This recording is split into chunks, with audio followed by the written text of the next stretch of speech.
Esta segunda parte del tema 2 se va a denominar balances de materia sin reacción química. Veremos, por tanto, los balances de materia tanto a unidades como a sistemas. Los objetivos de esta presentación o de esta segunda parte del tema 2 son seleccionar una base de cálculo, realizar balances de materia a unidades, dibujar diagramas de flujo para problemas en los que intervienen operaciones de reciclado, derivación y purga, y formular correctamente balances de materia a sistemas formados por unidades en serie. Continuando lo que ya hemos visto en introducción a los balances de materia,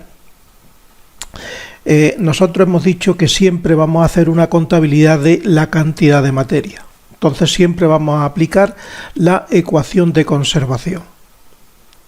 Ecuación de conservación que, como ya hemos visto, la definíamos como entrada menos salida más generación igual a acumulación.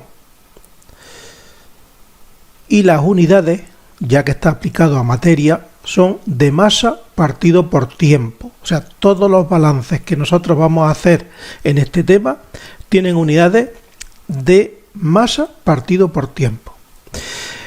Bien, vamos a considerar que no hay generación, o sea, no hay reacción química, por lo tanto, no hay reactivos ni hay productos. Y además no hay acumulación. Todo lo que entra en la unidad de volumen sale. Así que eliminando la ecuación de conservación, tanto la generación como la acumulación, nos queda que lo que entra es igual a lo que sale. Así lo aplicamos a una unidad y tendremos una serie de corrientes A que entran. En la unidad ocurre lo que tenga que ocurrir de procesos físicos o de operaciones de tipo físico y al final salen P corrientes. Bien, para introducirnos en el planteamiento de los balances a las corrientes, sabemos que vamos a necesitar C variables o incógnitas por corriente. O sea, para definir una corriente necesitamos C incógnitas, que normalmente van a ser el caudal y todas las composiciones menos una, ya que la otra composición pues se obtiene a partir del resto. En balances de materia, las variables presión y temperatura no son necesarias para definir la corriente. Por eso solamente hemos dicho que vamos a utilizar el caudal y C-1 composiciones. Y vamos a plantear tantas ecuaciones como incógnitas haya. Al final, lo que debemos de obtener es un sistema de n ecuaciones con n incógnitas, de tal forma que el sistema se pueda resolver. Algunos ejemplos pues los tenemos aquí: una corriente de entrada, dos corrientes de salida, dos corrientes de entrada, una de salida, dos corrientes de entrada, dos de salida, tres de entrada, una de salida, etcétera. Se puede hacer todas las combinaciones que quisiéramos de corrientes. Y vamos a verlo en forma de ejemplo. En un evaporador se concentran 10.000 kJ de una disolución salina al 5% hasta el 30% en peso. Calcular la cantidad de agua evaporada por hora. O sea, nosotros la unidad que tenemos va a ser un evaporador, que entra un caudal de alimento de A kilogramos hora, al 5%. En el evaporador le retiramos agua, por lo tanto B en kilogramos hora va a ser el agua evaporada, y C el concentrado en kilogramos hora con un 30% de sal. Inmediatamente nosotros ya podemos plantear balance, ya que las composiciones tanto de A como de C, porque B su composición es 0, es como porcentaje en masa, o lo que es lo mismo, si dividimos por 100 sería una fracción en masa, y en las dos está exactamente igual. Por lo tanto, podemos plantear los balances porque las ecuaciones que obtendremos serán dimensionalmente homogéneas. Balance de materia total en unidades de kilogramos totales por hora. Pues lo que entra es igual a lo que sale. A es igual a B más C. Balance de materia al agua.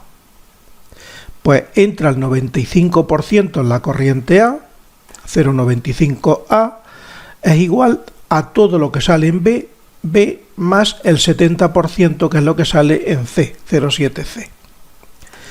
Y balance de materia a la sal, en kilogramos de sal por hora.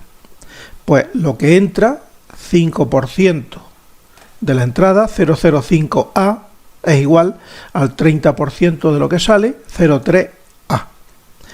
Bien, hemos dicho que vamos a plantear tantos balances como incógnitas tengamos. Pero una de estas incógnitas, de los balances que aquí hemos planteado, va a ser base de cálculo. O sea, va a ser a la cual vamos a referir todos los cálculos. Lo cual nos lleva a que tenemos tres incógnitas, A, B y C, y tres ecuaciones. Pero una de ellas es combinación del resto. Por lo tanto, hay que eliminar una ecuación. ¿Qué ecuación vamos a eliminar? Pues normalmente la que más variables tenga, la más compleja. En este caso, eliminamos la ecuación número 2. Con lo cual nos quedan la ecuación 1 y la ecuación 3, dos ecuaciones, tres incógnitas. Elegimos una base de cálculo. ¿Y qué base de cálculo se va a elegir? Pues normalmente la variable extensiva que se repite en más ecuaciones. Así que elegimos como base de cálculo A, 10.000 kWh, como ya nos dice el problema, y resolvemos. Con la ecuación 3 determinamos C y con la ecuación 1 determinamos B. Y esta es la solución. Otro problema. Un cristalizador se alimenta con 5.600 kWh de una disolución salina caliente con 50% en peso de sal. Al enfriar cristaliza la sal y se separa una disolución fría saturada con un 20% en peso de sal y unos cristales húmedos con 5% en peso de agua. Determinar el caudal de disolución de salida y la masa de cristales húmedos obtenidos por hora. Bueno, aquí estamos en un caso típico de un cristalizador, donde nosotros introducimos la corriente A al 50% de sal, enfriamos, obtenemos cristales que, si vamos a utilizar como referencia para la composición la sal, en este caso sería un 95% de sal, ya que tiene el 5% de agua. Cristales con un 95% de sal y luego una disolución saturada con un 20% de sal. Bien, tenemos dos componentes, que es el agua y la sal. Por lo tanto, podremos plantear dos balances de materia linealmente independientes. Uno será el balance total, A es igual a B más C, y otro será el balance a la sal.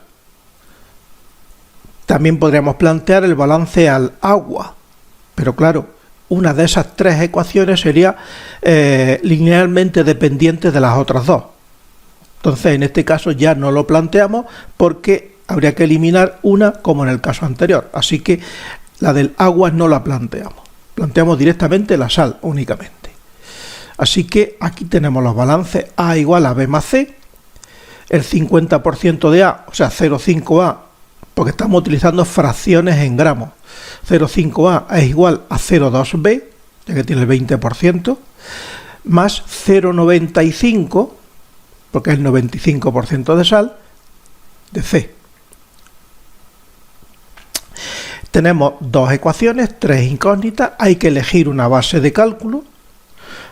En este caso podemos elegir cualquier base de cálculo, A, B o C, nos da exactamente igual. Lo lógico sería elegir A, ya que todo hemos de referirlo a los 5.600 kilos de la corriente A, pero igual que se podía elegir esos 5.600,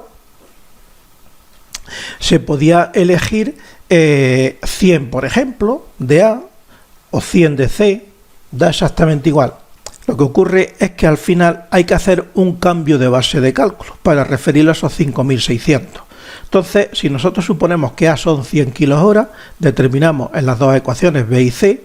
Si C son 100 kH, determinamos A y B, pero claro, luego hay que referirlo a 5600 kH. Y aquí es donde viene el cambio de base de cálculo. Siempre, o sea, todas las corrientes habría que multiplicarlas por el objetivo, que son esos 5600 kH, dividido por el valor que ha dado esa corriente. Para el caso de la corriente A, 5600, que es el objetivo, lo dividimos por 100. Para el caso de que supongamos como base de cálculo la corriente C, habría que dividir, por lo que ha dado el valor de la corriente A y multiplicarlo por la base de cálculo objetiva, que son esos 5600 kH. O sea, aquí entre paréntesis lo que aparece es en los dos casos el cambio de base de cálculo.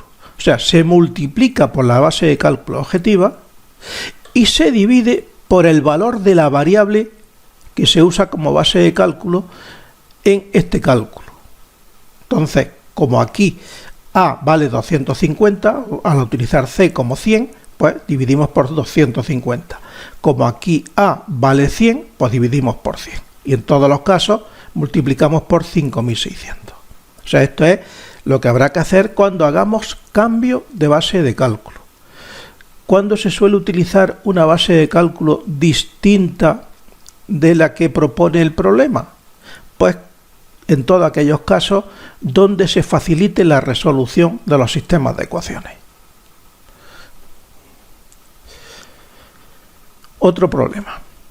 Se desea preparar una disolución al 50% en peso de una determinada sal por mezcla de dos disoluciones, una al 80% y otra al 98%, con agua. ¿Qué cantidades deben utilizarse para obtener 100 kH de la disolución al 50%? Si de las disoluciones al 80% y al 98% se desea tomar igual cantidad. O sea, aquí tenemos entonces un mezclador, le vamos a meter tres disoluciones, una disolución al 80%, una disolución al 98% y la otra disolución, que en este caso va a ser agua pura, para obtener una disolución final al 50%. La nomenclatura que he utilizado va a ser A la corriente de agua, B la corriente de la disolución al 80%, C la corriente de la disolución al 98% y D la corriente final de salida, la disolución final. Aquí tenemos dos componentes, la sal y el agua. Por lo tanto, solo se pueden plantear dos balances linealmente independientes. Así, el balance total lo que nos dice es que juntando las tres corrientes de entrada tiene que ser igual a la corriente de salida. A más B más C igual a D. Y el balance a la sal, obviamos el balance al agua porque sería dependiente de las otras, el balance a la sal dice que 0,8B más 0,98C, aquí no se pone la corriente de agua porque no hay sal en el agua, es igual a 0,5D. En este caso tendríamos cuatro variables y dos ecuaciones únicamente. Una variable sí la podemos utilizar como base de cálculo, pero aún así tendríamos un grado de libertad. Por lo tanto necesitamos otra ecuación. Y esa ecuación nos la dice el mismo problema. Y es que las corrientes B y C van a ser iguales. Por lo tanto, la otra ecuación es que B es igual a C. Así que ya tenemos un sistema de tres ecuaciones con cuatro incógnitas. Elegimos una base de cálculo. La base de cálculo, pues lo normal es que elijamos aquella variable que más se repita en las tres ecuaciones, o B o C debería de ser. Entonces elegimos C como base de cálculo. Con la ecuación 3 determinamos B, con la ecuación 2 determinamos D y con la ecuación 1 determinamos A. De tal forma que para C igual a 100 kH Estos son los valores que obtenemos de las corrientes y como hay que referirlo a una disolución de salida de 100 kH, en este caso nos salen 356 kH, por lo tanto hay que hacer un cambio de base de cálculo. ¿Qué haremos por lo tanto con todas las corrientes? Pues dividirlas por 356 y multiplicarlas por 100, que es el objetivo de base de cálculo. Por lo tanto, todas se dividen por 356 y se multiplican por 100. Y así obtenemos los valores de A, B, C y D, que son estos que salen aquí.